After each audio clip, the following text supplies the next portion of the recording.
uwepo wa Mungu uponya. Uwepo wa Mungu uponya. Uwepo wa Mungu uponya. Na ninatamani tusome pamoja kama neno kwa ajili ya kutusaidia kuweza kuelewa pamoja maandiko haya kutoka kitabu cha Luka, ile sura ya 5 mstari ule wa 17. Kitabu cha Luka sura ya 5 mstari ule wa 17 ndio utakuwa mstari wetu mkuu kwa ajili ya jioni ya leo, tunapoenda kuangalia namna gani uweza wa Mungu unaweza kuwepo kwa ajili ya kuponya. Kitabu cha Luka sura ya 5 mstari wa 10 na Luka sura ya 5 mstari wa 17. Nitasoma katika jina la Yesu Kristo aliye hai. Haleluya. Ninatamani uweze kuelewa na kushika kile ambacho Mungu anapenda aweze kukuongea na nafsi na roho yako. Luka sura ya 5 mstari wa 17. Sikiza kwa makini. Ikawa siku zile mojawapo alikuwa akifundisha, na Mafarisayo na walimu wa Torati walikuwa wameketi hapo, waliotoka katika kila kijiji Galilaya, Uyahudi na Yerusalemu. Na uweza wa Bwana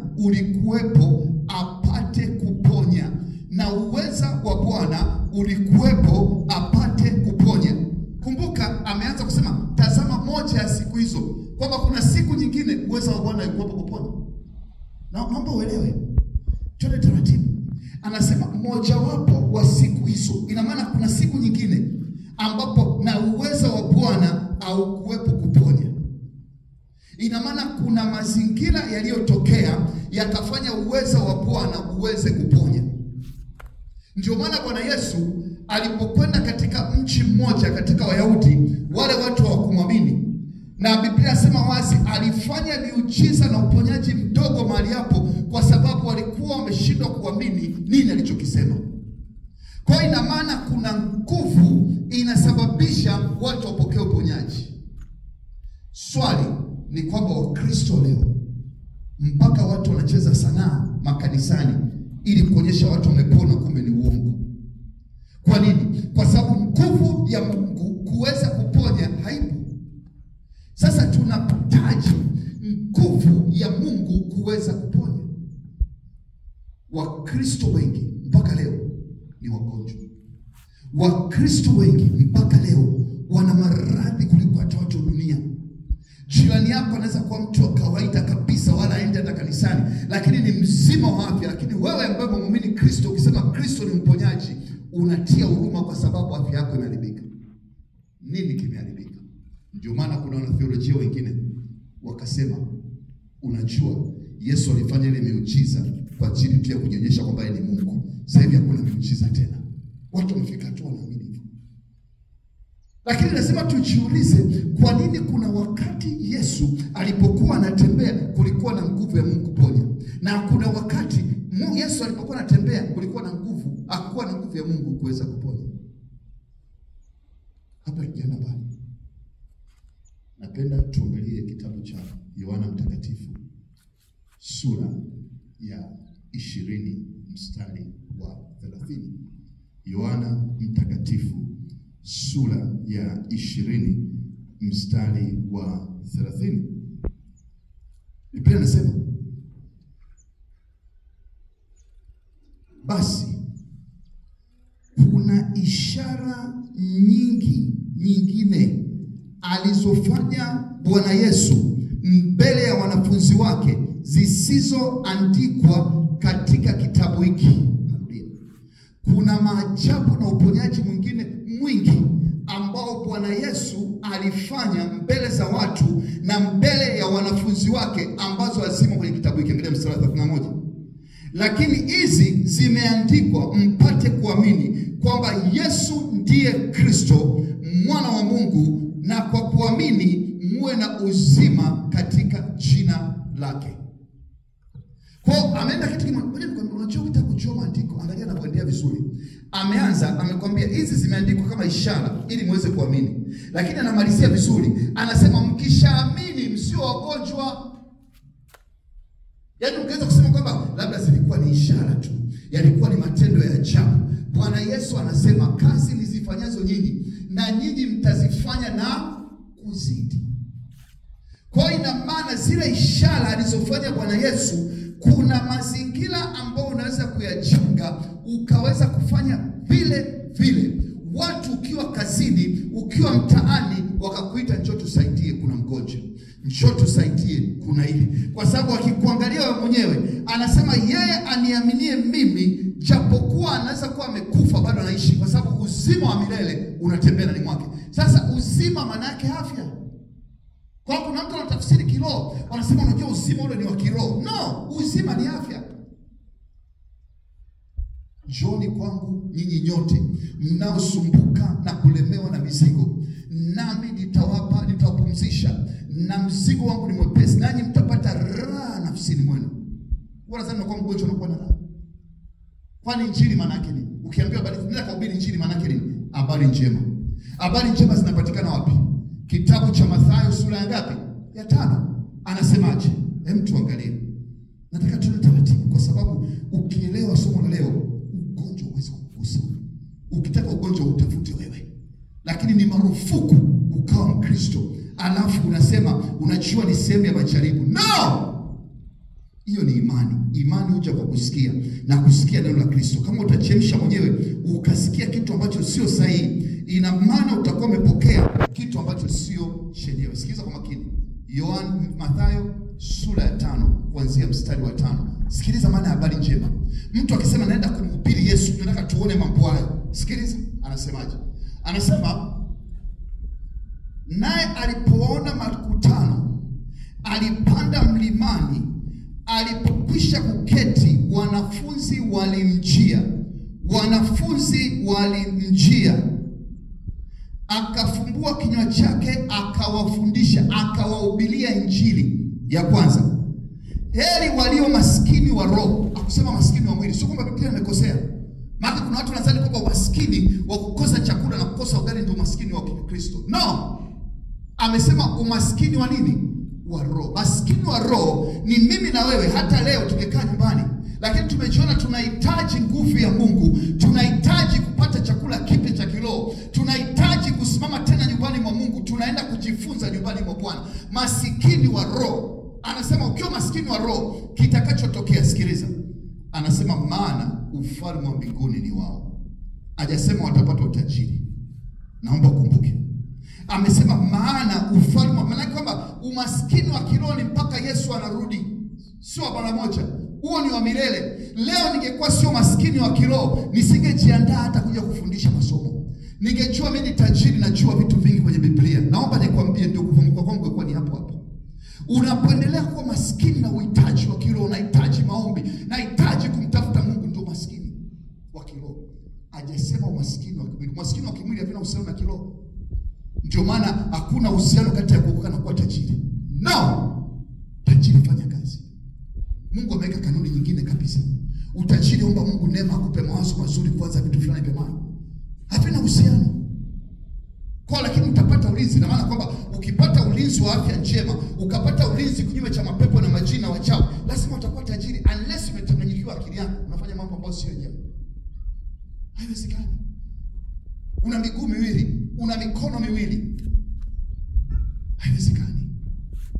Lazima kuna kitu cha kusikiliza. Cha pili, anasema eli wenye huzuni, habari njema, wenye huzuni watafarijika. Eli wenye upole, maana hao watairithi nchi. Eli wenye njaa na kiu ya haki, maana hao watashibishwa. Eli wenye rehema, maana watapata rehema. Eli wenye moyo safi, maana watamuona Mungu. Eli wapatanishi, maana hao wataitwa wana wa Mungu. Eli wenye kuudhiwa kwa ajili yake, maana ufalme wa mbinguni ni wao.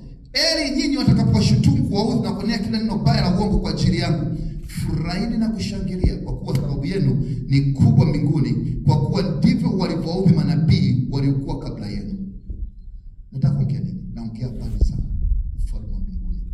Mahali popote unapoenda kuhubiri injili, lazima huduma ya uponyaji iende pamoja.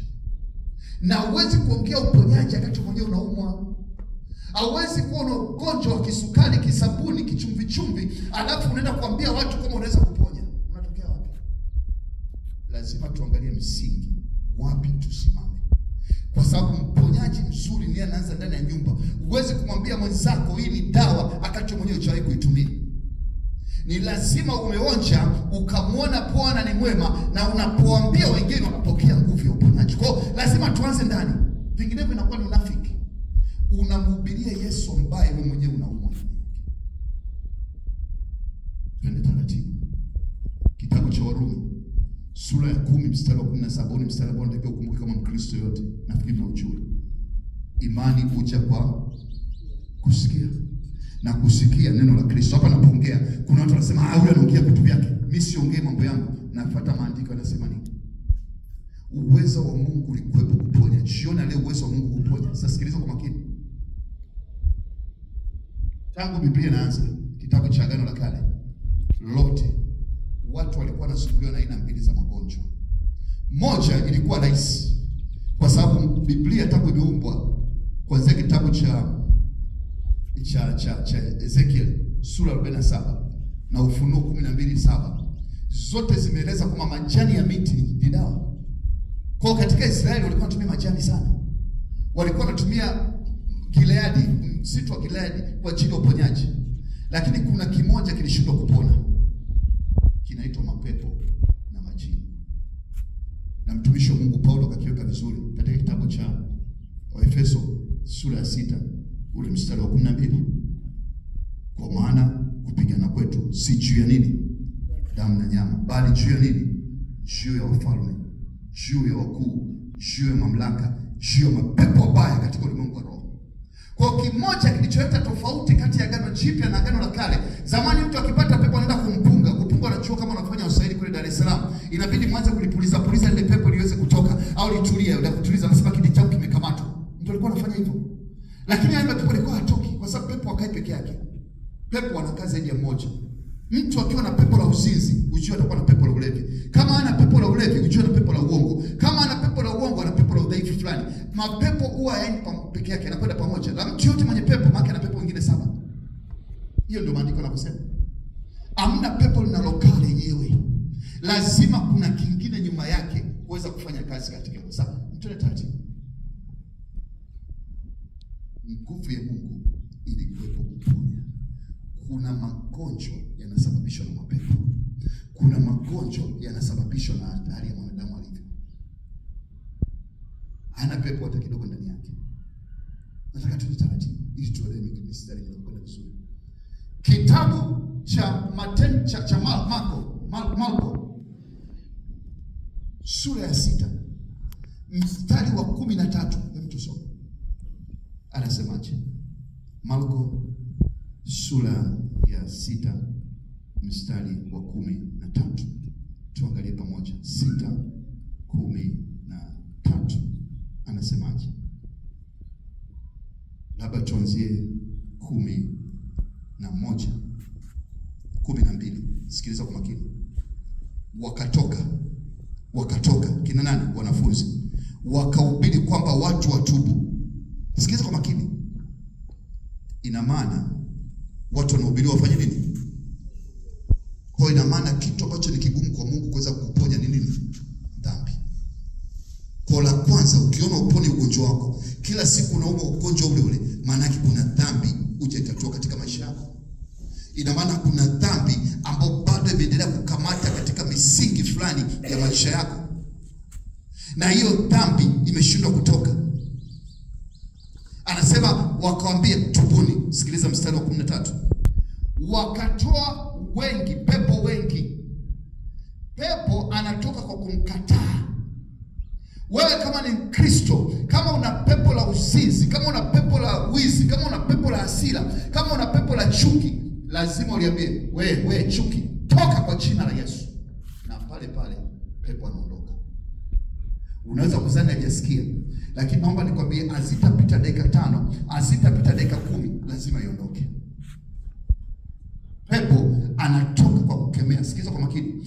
anasema wakatoa pepo wengi, wakapaka mafuta watu wengi waliokuwa wagonjwa, wakawapoza. Kumbe kuna mapepo unayekemea. Bwana Yesu asifiwe. Kwenye maisha yako unapoingia katika nyumba. Ndio maana kitabu cha Mathayo sura ya 10 mstari wa 12 anasema mkiingiapo nyumba yote isalimuni. Okay, kumbe napoingia katika nyumba natakiwa nifanye nini? Niisalimu na kusalimia wewe nyumba. Kwa nini? Kama kuna pepo liondoke. Sisi ambao tunasafiri na wewe mko kwenda kusafiri na njoo atakupa nyingi. Unapoingia kwenye hoteli, unapokaribishwa na mtu nyumbani kwake, unapoingia tu hatua ya kwanza lazima ukamate mazingira yale. Lazima useme kwa jina la Yesu wa Nazareti, ninamwaga damu katika hoteli, ninamwaga damu katika choo, ninamwaga damu katika kitanda, ninamwaga damu katika kila chombo nitakachotumia, ninamwaga damu ya Yesu, damu ya Yesu. Naomba nikwambie ni maneno machache lakini yana nguvu ya kuangusha ngome.